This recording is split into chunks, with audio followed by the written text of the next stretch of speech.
Students, हमारी partnership वाली book हमने कंप्लीट कर ली। अभी हम कंपनीज पढ़ेंगे जो हमारी सेकंड बुक है।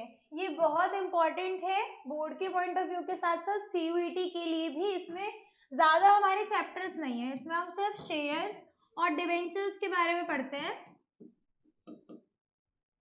आज हम स्टार्ट करेंगे हमारा शेयर्स का चैप्टर। अभी हम प्रॉपर उसकी थ्योरी पढ़ेंगे क्योंकि थ्योरी बहुत इंपॉर्टेंट है। तो हम थ्योरी के साथ स्टार्ट करते हैं। सबसे पहले हमें पता है कि डिफरेंट टाइप्स ऑफ कंपनी होती है और हमारे सिलेबस में OPC 1 person company, private company and public company given है। तो हम सबसे पहले तीनों में डिफरेंस पढ़ते हैं कि अगर आपके एग्जाम में वो क्वेश्चन पूछते हैं कि आपको प्रॉपर दे दिया, आप ये बताओ कि ये कंपनी कौन सी है, ओपीसी, प्राइवेट या पब्लिक। इससे रिलेटेड क्वेश्चन आपके एग्जाम में पूछे जा सकते हैं। सबसे फर्स्ट बेसिस है नंबर ऑफ मेंबर्स। किस कंपनी में कितने नंबर ऑफ मेंबर होने चाहिए? ओपीसी, ओपीसी में 1, ओपीसी हमारा 1 पर्सन कंपनी है, 1 मेंबर होते हैं ओपीसी में। मिनिमम भी 1, मैक्सिमम भी 1 ही। यहाँ पे चीज क्या है?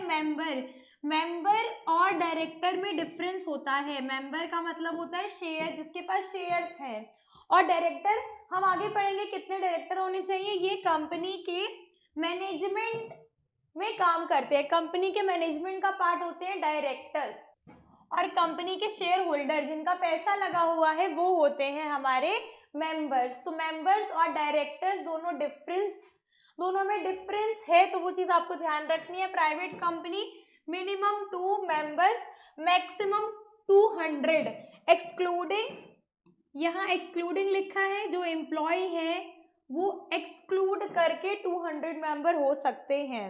उसके बाद पब्लिक कंपनी मिनिमम 7, मैक्सिमम की कोई लिमिट नहीं है। ये सारी चीजें बहुत इंपॉर्टेंट है एग्जाम पॉइंट ऑफ व्यू से। इसके बाद नंबर ऑफ डायरेक्टर्स, अभी हम डायरेक्टर की बात कर रहे थे। Director at least 1, maximum 15। आप एक चीज देखिए, तीनों कंपनीज में मैक्सिमम नंबर ऑफ डायरेक्टर 15 है। 15 से ज्यादा डायरेक्टर कंपनी में नहीं हो सकते। मिनिमम की बात करें ओपीसी में 1 है, प्राइवेट कंपनी में 2 डायरेक्टर्स है, और पब्लिक कंपनी में एटलीस्ट मतलब मिनिमम 3 डायरेक्टर्स होने चाहिए। फिर एक चीज आती है प्रोस्पेक्टस। प्रोस्पेक्टस क्या होता है? ये बुकलेट टाइप की होती है, इसमें सारी कंप्लीट डिटेल्ड इंफॉर्मेशन कंपनी के बारे में होती है। जब कोई कंपनी पब्लिक इशू लेके आती है, लोगों से पैसा लेने के लिए आती है, प्रोस्पेक्टस ओपीसी को कोई नीड नहीं है। प्राइवेट कंपनी को भी प्रोस्पेक्टस की कोई रिक्वायरमेंट नहीं होती, लेकिन पब्लिक कंपनी को प्रोस्पेक्टस इशू करना पड़ता है जब वो पब्लिक से शेयर्स के बदले पैसा ले रही है। अगर प्रोस्पेक्टस नहीं है तो जो दूसरा इसमें एक ऑप्शन है वो आप सीधा रजिस्ट्रार के पास फाइल कर सकते हो। इसके बाद आर्टिकल ऑफ एसोसिएशन, हम इसको शॉर्ट फॉर्म में AOA बोलते हैं। इसमें सारे रूल्स एंड रेगुलेशंस कंपनी के गिवन होते हैं। ओपीसी में एक स्पेशल आर्टिकल ऑफ एसोसिएशन चाहिए होता है, प्राइवेट में भी स्पेशल आर्टिकल ऑफ एसोसिएशन चाहिए होता है, लेकिन पब्लिक कंपनी में जो हमारा कंपनीज एक्ट है, कंपनीज एक्ट 2013, उसमें कुछ टेबल्स दे रखे हैं जिसमें आर्टिकल ऑफ एसोसिएशन दे रखा है। उसमें से टेबल F अडॉप्ट करना होता है पब्लिक कंपनी को। आर्टिकल ऑफ एसोसिएशन में डिफरेंट क्लॉजेस होते हैं, वो टेबल F में कंपनीज एक्ट के अकॉर्डिंग दे रखा है। अभी एक चीज और, आर्टिकल ऑफ एसोसिएशन और टेबल F कंपनीज एक्ट में दे रखा है, कंपनीज एक्ट में टेबल F दे रखा है। उसके अलावा आर्टिकल ऑफ एसोसिएशन आपने खुद का बनाया है, हो सकता है हमने टेबल F तो अडॉप्ट किया है, टेबल F हमने अडॉप्ट कर लिया है, उसको और स्ट्रिक्ट बना रहे हैं, तो हम अपने आर्टिकल ऑफ एसोसिएशन में उसको स्ट्रिक्ट बना सकते हैं। मतलब अगर उसमें लिखा है, हमारे टेबल F में लिखा है, कंपनीज एक्ट के टेबल F में लिखा है कि आपको कोई भी रेजोल्यूशन पास कराना है तो आपको 25% लोगों का वोट चाहिए, लेकिन हम अपने आर्टिकल में लिख सकते हैं इसको बढ़ा के 25 से 50, लेकिन जो हमारे टेबल F में लिखा है उसको ओवरराइड, मतलब हम उसको कम नहीं कर सकते। अगर यहाँ कहीं लिखा है कि आपको 1/4 चाहिए, वोट्स चाहिए, 1/4 25% वोट चाहिए, हम उसको बढ़ा सकते हैं, लेकिन 25 को 20% हम नहीं कर सकते हैं। उसके बाद name of the company, OPC word होना चाहिए ओपीसी कंपनी में, प्राइवेट लिमिटेड होता है प्राइवेट कंपनी में, पब्लिक कंपनी में लिमिटेड वर्ड का यूज होता है। जिसमें भी वर्ड लिखा होगा लिमिटेड वो हमेशा पब्लिक कंपनी होती है।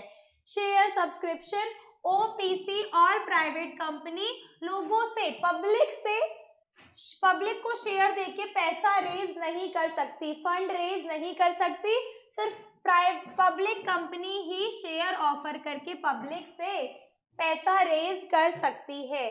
शेयर्स अलॉटमेंट ओपीसी में नहीं होता है, प्राइवेट में होता है, लेकिन जिसको डायरेक्टर डिसाइड करे, मतलब ये जनरल पब्लिक से पैसा रेज नहीं कर सकते हैं। शेयर अलॉटमेंट, ये तभी अलॉट कर सकते हैं शेयर जब मिनिमम सब्सक्रिप्शन मिल जाए। मिनिमम सब्सक्रिप्शन आपके एग्जाम में पूछ सकते हैं, वो कितना है, 90%।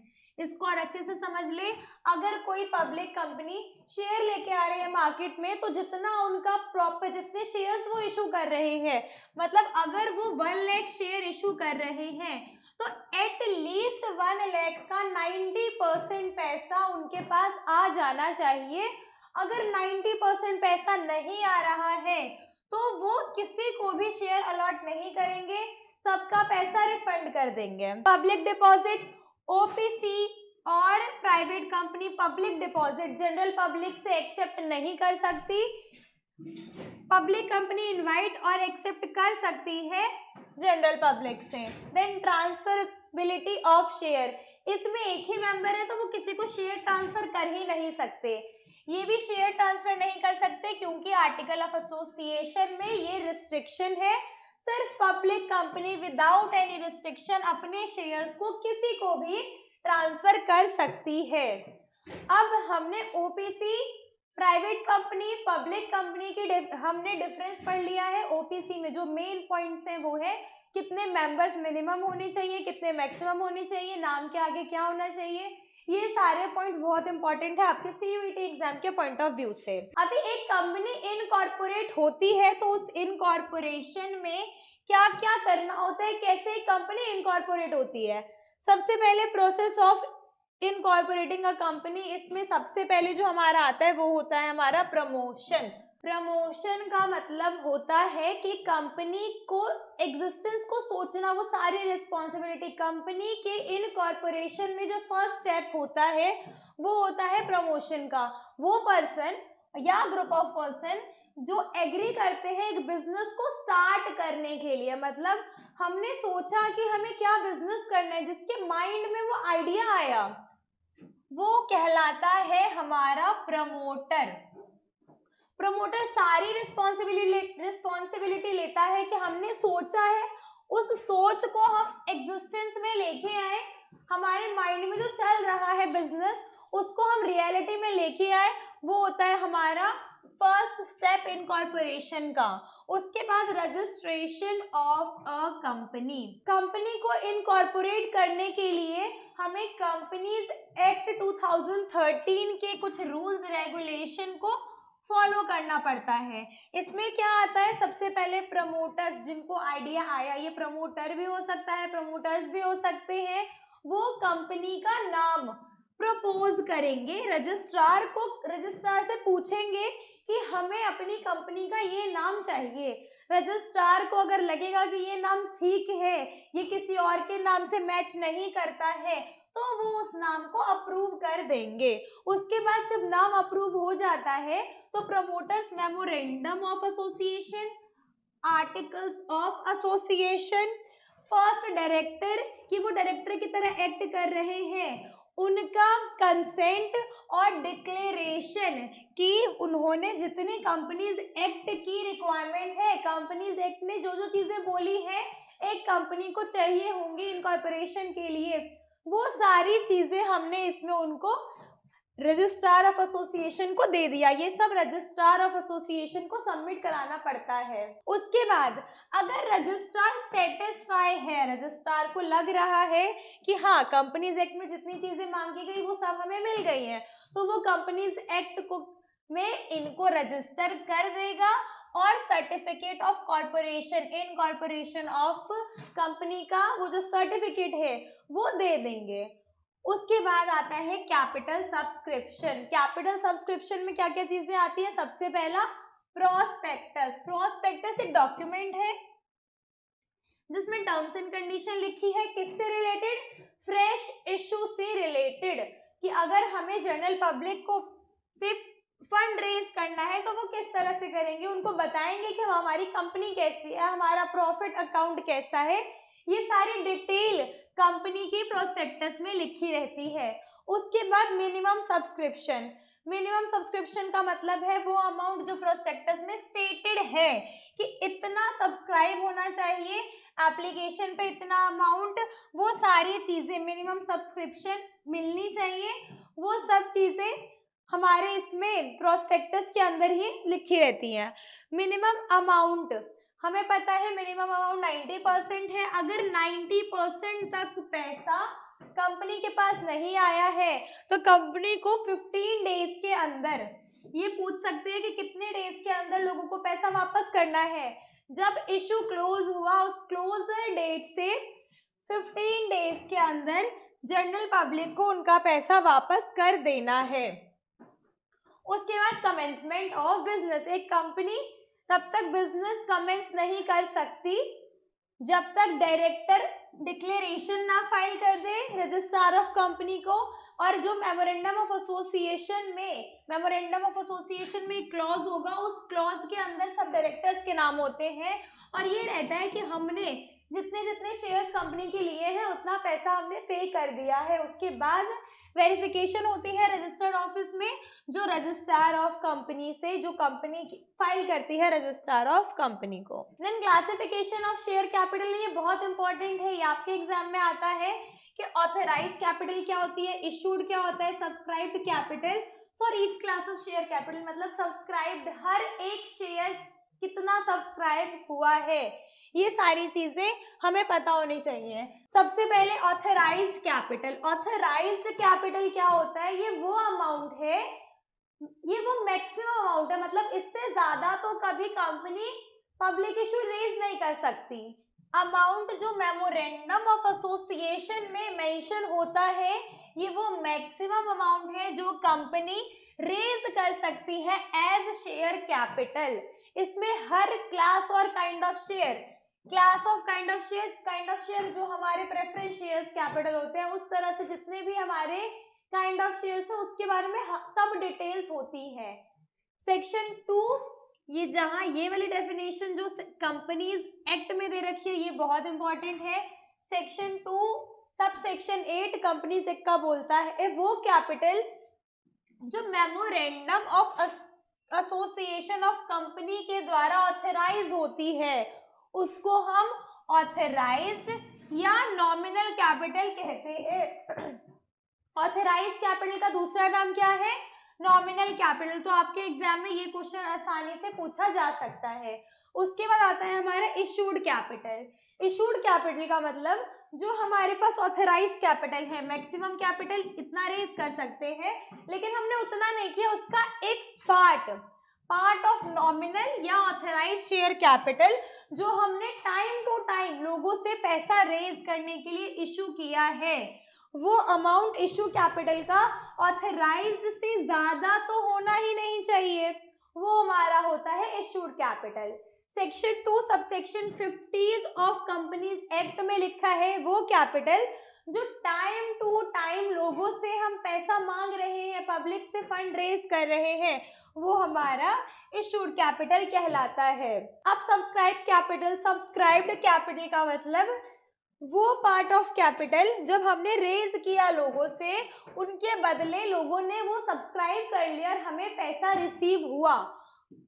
कंपनीज एक्ट का सेक्शन 2 सबसेक्शन 86 बोलता है कि वो कैपिटल जो टाइम टू टाइम लोगों से हमने रेज किया, लोगों ने सब्सक्राइब मतलब उसके बदले लोगों ने कंपनी को पैसा दिया, वो होता है हमारा सब्सक्राइब्ड। सब्सक्राइब्ड को आगे 2 पार्ट्स में डिवाइड कर रखा है, एक subscribed and fully paid up, एक subscribed and not fully paid up.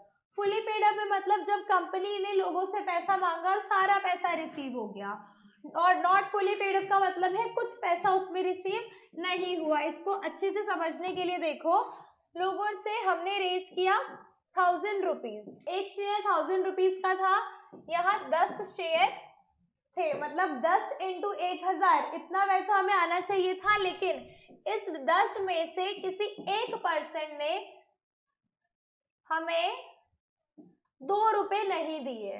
तो अब हम क्या करेंगे, जब हम मल्टीप्लाई करेंगे यहाँ 10 से नहीं, सब्सक्राइब वाले में 9 से, एंड फुली पेड अप लिखा है ना, इसका मतलब ये है कि जितना पूरा पैसा हमें मिल चुका है वो तो हम लिखेंगे यहाँ पे, और जितने का पैसा नहीं मिला वो लिखते हैं हम subscribed and not fully paid up में। अब अंडरस्टैंडिंग द टू टर्म्स, हमारे जो दो टर्म है, एक है कॉल्ड अप एंड एक है पेड अप। ये बहुत इंपॉर्टेंट है, कॉल्ड अप और पेड अप। कॉल्ड अप का मतलब वो कैपिटल होता है जो कंपनी ने पेमेंट के लिए मांग लिया है। सिंपल तरीके से बोले, called up capital section 2 subsection 15 में लिखा है, called up capital means such part of capital which has been called for payment। मतलब हमारे 2 एप्लीकेशन पे थे, 4 हमारा था अलॉटमेंट पे, 2 फर्स्ट कॉल पे और 2 फाइनल कॉल पे। अब इस तरह से हमारे शेयर्स डिवाइडेड है। अगर हमने अभी एप्लीकेशन मांग लिया है, कॉल कर लिया है, अलॉटमेंट कॉल कर लिया है और हमारा फर्स्ट कॉल कर लिया है, तो इस केस में हमारा ये इतना जो अमाउंट है 8 रुपीज, 8 रुपी होगा हमारा कॉल्ड अप कैपिटल। ये 2 अभी अनकॉल्ड है, इसको हम क्या नाम देते हैं, अनकॉल्ड। अनकॉल्ड कैपिटल वो पैसा जो अभी तक कंपनी ने जनरल पब्लिक से मांगा नहीं है। उसके बाद पेड अप, पेड अप का मतलब सिंपल पहले समझ लेते हैं। यहाँ हमने लास्ट एग्जांपल में 8 कॉल किए थे, 8 हमारा कॉल्ड अप था, इसमें से जितने हमें पैसे रिसीव हो चुके हैं, हो सकता है किसी ने भी 2 रुपए नहीं दिए हैं, अभी इसके अकॉर्डिंग पेड अप का मतलब वो अमाउंट जो शेयर होल्डर ने पे कर दिए हैं, कंपनी ने रिसीव कर लिए हैं टूवर्ड शेयर कैपिटल, वो हमारा कहलाता है पेड अप। जितना कंपनी ने लोगों से पैसा मांग लिया, कॉल कर लिया, वो होता है कॉल्ड अप कैपिटल, और जितना जनरल पब्लिक ने पैसा दे दिया है वो होता है पेड अप। अब ऐसा भी हो सकता है कि कोई एक ही शेयर होल्डर है जिसने अभी 2 रुपए नहीं दिए हैं, तो सिर्फ ये जो हमारा पेड अप कैपिटल है, ये मतलब जितना रिसीव हो चुका है, ये 2 रुपए जिसके रिसीव नहीं हुए उसको माइनस कर देंगे टोटल अमाउंट से, फिर हमारा आएगा पेड अप कैपिटल। अभी हमारा एक टर्म है कैपिटल रिजर्व और रिजर्व कैपिटल, ये बहुत इंपॉर्टेंट है। इसमें से एमसीक्यू बहुत बार आते हैं, आपके बोर्ड्स में भी और सीयूईटी में भी एक बार इसका क्वेश्चन आया हुआ है। रिजर्व कैपिटल और कैपिटल रिजर्व, कई बार कंफ्यूजन होती है, दोनों को हम एक ही समझ लेते हैं, लेकिन ध्यान से समझना, रिजर्व कैपिटल ये सब्सक्राइब्ड कैपिटल का ही पार्ट होता है जो अभी तक कॉल नहीं किया गया, जो अनकॉल्ड है, जो अभी तक जनरल पब्लिक से हमने पैसा मांगा नहीं है। इसको वो डिसाइड करते हैं कि हम इस पैसे को, मतलब अगर 10 रुपए हम सब हमारे शेयर 10 रुपए में डिवाइडेड है, इसमें से हमने 2 रुपए अभी तक कॉल नहीं किए, ये हम अभी कॉल नहीं करेंगे, ये हम वाइंडिंग अप के टाइम पे करेंगे। जब हमारी कंपनी वाइंड अप हो रही होगी तब उस टाइम हम ये 2 रुपए बाकी जनरल पब्लिक से रेज करेंगे, मांगेंगे। मतलब अगर हम इसमें लिखेंगे कॉल्ड अप कैपिटल ऐसे एग्जांपल में, तो हमारा कॉल्ड अप कितना होगा, 8 ही होगा, क्योंकि 2 रुपए तो हम अभी कॉल ही नहीं कर रहे हैं। तो ये किसका पार्ट हो जाएगा, subscribe but not fully paid up. हमारा सब्सक्राइब्ड कैपिटल, हमारा जो सब्सक्राइब्ड अमाउंट है वो 10 रुपए है, लेकिन हमने अभी तक पूरा पैसा मांगा ही नहीं है। जब हमने कॉल ही नहीं किया 2 रुपए, तो 2 रुपए तो आएंगे भी नहीं, तो वो हमारा पेड अप कैपिटल का पार्ट भी नहीं होगा। अब है कैपिटल रिजर्व। कैपिटल रिजर्व वो रिजर्व होता है जो हम कैपिटल प्रॉफिट से क्रिएट करते हैं। रिजर्व का मतलब है वो अमाउंट जो हम सेट असाइड करते हैं, मतलब हमारा जो कैपिटल प्रॉफिट है उसको हमने रिजर्व में अभी रख दिया है, वो डिविडेंड की तरह हम डिस्ट्रीब्यूट नहीं कर सकते। जनरली हम अपने प्रॉफिट को डिविडेंड डिस्ट्रीब्यूट कर देते हैं डिविडेंड की फॉर्म में, लेकिन जो हमने कैपिटल रिजर्व में अमाउंट रखा है उसको हम डिस्ट्रीब्यूट नहीं करते। अभी इसका एक छोटा सा डिफरेंस, ये अनकॉल्ड कैपिटल होता है जिसको हम कॉल नहीं करते हैं तब तक जब तक वाइंडिंग अप का इवेंट नहीं आता है। कैपिटल रिजर्व हमारा वो रिजर्व का पार्ट है जो हम डिविडेंड के फॉर्म में डिस्ट्रीब्यूट नहीं कर सकते हैं। क्रिएशन ये अनकॉल्ड कैपिटल का पार्ट होता है, ये कैपिटल प्रॉफिट का पार्ट होता है। अभी ऑप्शनल या मैंडेटरी, कोई कंपल्जन नहीं है कि आप रिजर्व कैपिटल बनाओ, लेकिन ये अप्रोप्रिएट माना जाता है कि आप कैपिटल रिजर्व को क्रिएट करके रखो कैपिटल प्रॉफिट से। किसी भी, अब हो सकता है ना कि किसी साल हमारा प्रॉफिट कम हो, तो उस साल हम इस कैपिटल रिजर्व को यूज करके अपने शेयर होल्डर्स को डिविडेंड पे करते हैं। स्पेशल रिजोल्यूशन, रिजर्व कैपिटल को स्पेशल रिजोल्यूशन से पास किया जाता है, लेकिन कैपिटल रिजर्व को क्रिएट करने के लिए कोई स्पेशल रिजोल्यूशन पास करने की जरूरत नहीं है। इसको कब यूज करेंगे? रिजर्व कैपिटल को वाइंडिंग अप के टाइम पे यूज करेंगे, ये कभी भी यूज कर सकते हैं। ये इसमें कोई मतलब नहीं है कि आपको इस प्रॉपर तरीके में इसी काम में ही यूज करना है आपको। इसको हम यूज नहीं कर सकते अपने लॉसेस को राइट ऑफ करने के लिए, लेकिन इसको हम अपने लॉसेस को राइट ऑफ करने के लिए भी यूज कर सकते हैं क्योंकि ये हमारा प्रॉफिट का पार्ट है। लेकिन ये लोगों का पैसा है, इसको हम अपने लॉसेस के लिए, कैपिटल लॉसेस के लिए यूज नहीं कर सकते हैं। डिस्क्लोजर, इसको बैलेंस शीट में लिखने की कोई जरूरत नहीं है, लेकिन ये हमें डिस्क्लोज करना पड़ता है रिजर्व्स एंड सरप्लस में, अपने शेयर होल्डर्स को बताना पड़ता है। अब इसी के साथ हमारा एक इम्पॉर्टेंट कॉन्सेप्ट वो है बैलेंस शीट। हम अपने बैलेंस शीट में अमाउंट्स कैसे लिखते हैं? अभी सीयूईटी के एग्जाम में आपको बैलेंस शीट बनाने को तो नहीं आएगा, लेकिन वो आपसे ये पूछ सकते हैं कि ये पूरा क्वेश्चन है, ये सिनेरियो, अब बताओ कि ऑथराइज कैपिटल में क्या जाएगा, या इशूड में क्या जाएगा, या subscribed and fully paid up में क्या लिखेंगे, या subscribed and not fully paid up में क्या लिखेंगे। सबसे पहले equity and liability, share holder fund, share capital. अभी इसमें हमारा सबसे फर्स्ट में क्या आ जाता है? Authorise capital. जितना मैक्सिमम कैपिटल एक कंपनी रेज कर सकती है कंपनी से, वो ऑथराइज में। उसके बाद इशूड कैपिटल। इशूड कैपिटल मतलब जितना इशू, टाइम टू टाइम जितना कंपनी इशू कर रही है। इसके बाद आता है हमारा सब्सक्राइब्ड कैपिटल। सब्सक्राइब्ड कैपिटल में क्या आ रहा है? Subscribed and fully paid up, subscribed but not fully paid up, मतलब जितना हमने सब्सक्राइब करके पूरा पेड अप कर दिया, जितना लोगों ने पैसा दे दिया है, जितना लोगों ने पैसा नहीं दिया है। इसको हम ऐसे भी लिख सकते हैं जैसे 10 रुपए का शेयर है और 5000, 10 रुपए का 5000 शेयर है। आपके क्वेश्चन में लिखा है कि एक शेयर होल्डर है जिसके पास 1000 शेयर्स है, उसने 2 रुपए नहीं दिए, तो subscribed and fully paid up में क्या लिखेंगे?